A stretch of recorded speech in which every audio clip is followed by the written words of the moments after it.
जैसे संतों के माध्यम से इस धरती की महत्ता को दुनिया के सामने रखा, पावन रूप से इस धरती को नमन करते हुए मैं आप सबका हृदय से अभिनंदन करता हूं, स्वागत करता हूं। बहनों और भाइयों, लोकसभा चुनाव के 5 चरण संपन्न हो चुके हैं और इन 5 चरणों में देश के अंदर उत्तर, दक्षिण, पूर्व, पश्चिम अलग अलग राज्यों में मुझे जाने का अवसर प्राप्त हुआ है। बहनों और भाइयों, उत्तर प्रदेश में भी अब तक 53 सीटों पर चुनाव संपन्न हो चुके हैं, लेकिन जनता के मन में जो उत्साह है, 4 जून को क्या होने जा रहा है, ये पहले से ही जनता जनार्दन के सामने पहले से स्पष्ट है। और जनता जनार्दन पूरे देश के अंदर एक स्वर में बोल रही है कि फिर एक बार, थोड़ा खलीलाबाद की आवाज में लगाइए, मैदावल की आवाज। मैदावल की आवाज ऐसी गूंजती थी, अच्छे अच्छे लोग थर्रा जाते थे जब हम लोग यहाँ कार्यक्रम करते थे। फिर एक बार, फिर एक बार, फिर एक बार, और अब की बार 400 पार। जब 400 पार की बात हम करते हैं तो बहनों और भाइयों, समाजवादी पार्टी को 400 सीटों पर चुनाव भी नहीं लड़ रही है और वह कहती है कैसे होगा, तो जनता की ओर से आवाज आती है कि जो राम को लाए हैं, क्या आती है आवाज, जो राम को लाए हैं, जो राम को लाए हैं, सहमत है ना? आप में से कितने लोग अयोध्या रामलला का दर्शन करने के लिए गए हैं?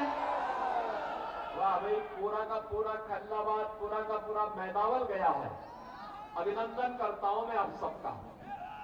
बहनों और भाइयों, 500 वर्षों का इंतजार समाप्त हुआ है। अयोध्या में रामलला विराजमान हुए हैं।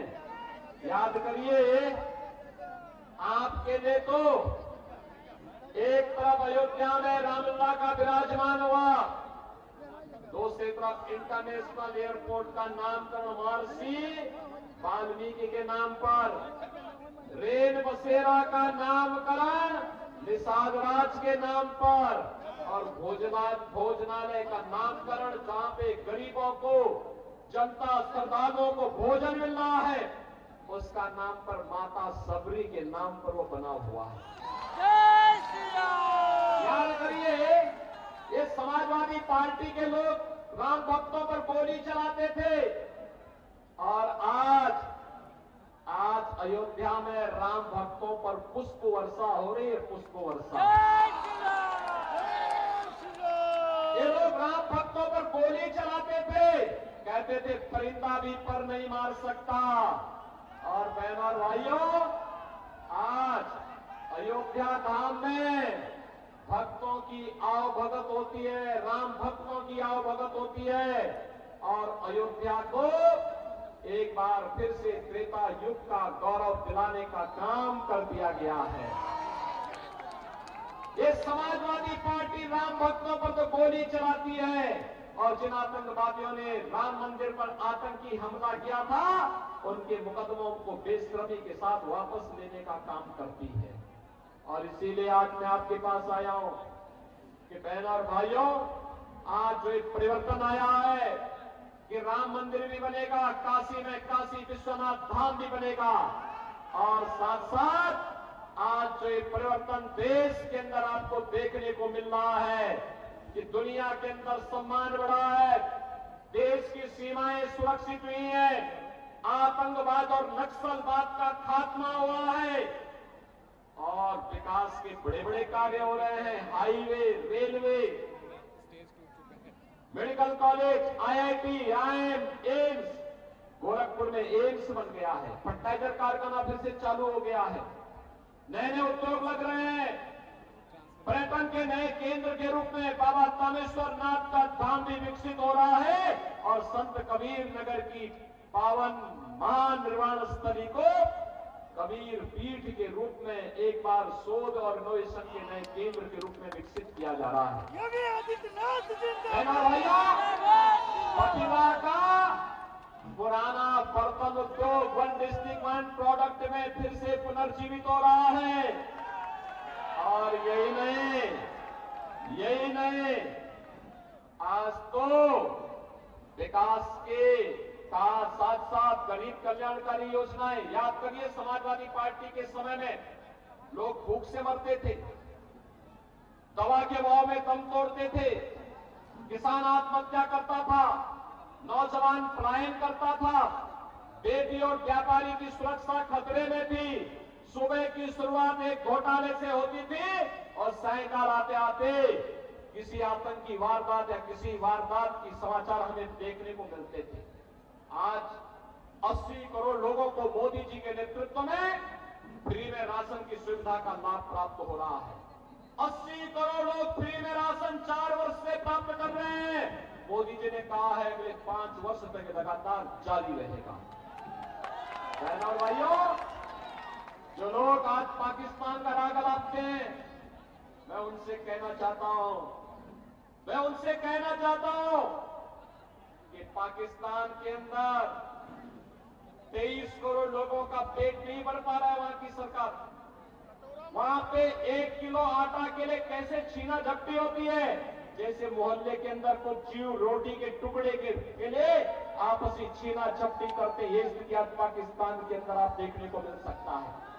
और इसीलिए मैं कह रहा हूं, जो लोग पाकिस्तान का राग अलाप रहे हैं, वे कृपया पाकिस्तान जाएं। पाकिस्तान में भीख मांगने के लिए उनको अवसर जरूर हो जाएगा। वहां उनको भीख भी नहीं मिलने वाली है। 60 करोड़ लोग 5 लाख रुपए की आयुष्मान भारत की सुविधा प्राप्त कर रहे हैं। गरीब के लिए जनधन अकाउंट खुल गया है। पेंशन से लेकर के सरकार का मुआवजा या कोई भी आपदा का राहत का पैसा सीधे आपके अकाउंट में आ रहा है। बीच में कमीशन खोरी बंद। 12 करोड़ किसानों को किसान सम्मान निधि देश के अंदर मिल गया।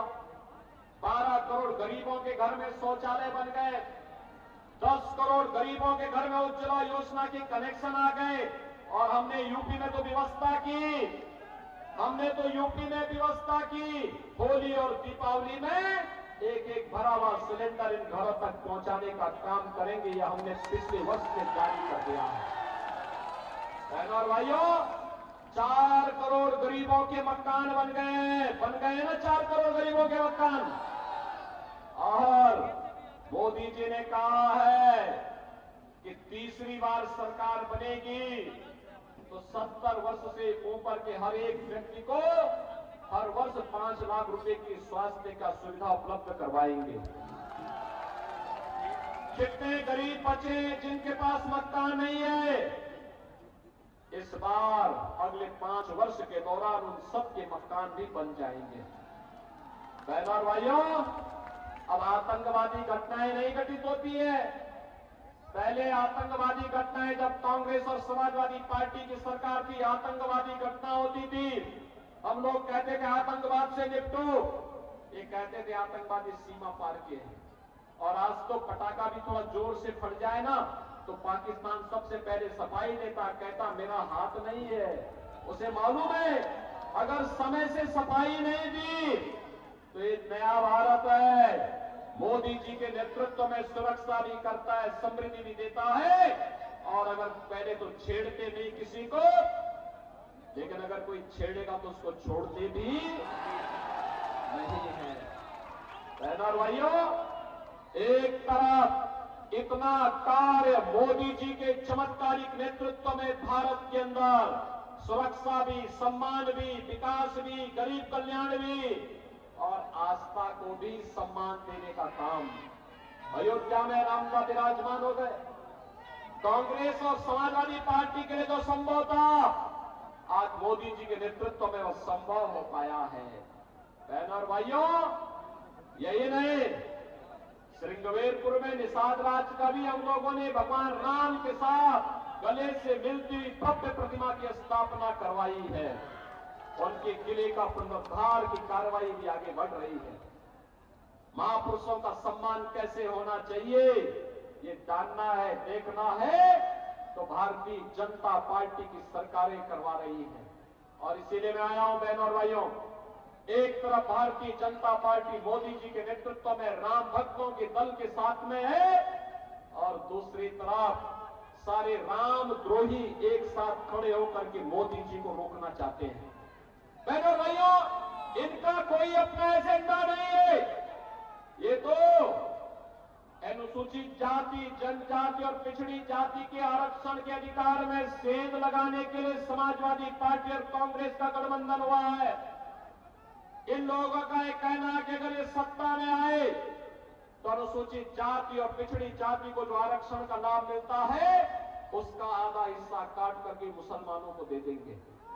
क्या आप इसको स्वीकार करेंगे? क्या आपका अधिकार कोई छीन करके किसी और को दे दे, क्या आप इसको स्वीकार करेंगे? क्या बहनों और भाइयों, बाबा साहब भीमराव अंबेडकर ने भी कहा था कि भारत के अंदर धर्म के आधार पर आरक्षण नहीं हो सकता। यह आरक्षण अनुसूचित जाति, अनुसूचित जनजाति और पिछड़ी जाति को संविधान के द्वारा जो दिया गया है यही मिलता रहेगा। लेकिन अगर कोई मुसलमान चाहेगा कि उसको आरक्षण अलग से मिले, राहुल गांधी का बयान, अखिलेश यादव का बयान, इन सब के बयान अगर आप पढ़ेंगे, ये सारे बयान बताते हैं कि इनकी मंशा आपके लिए अच्छी नहीं है।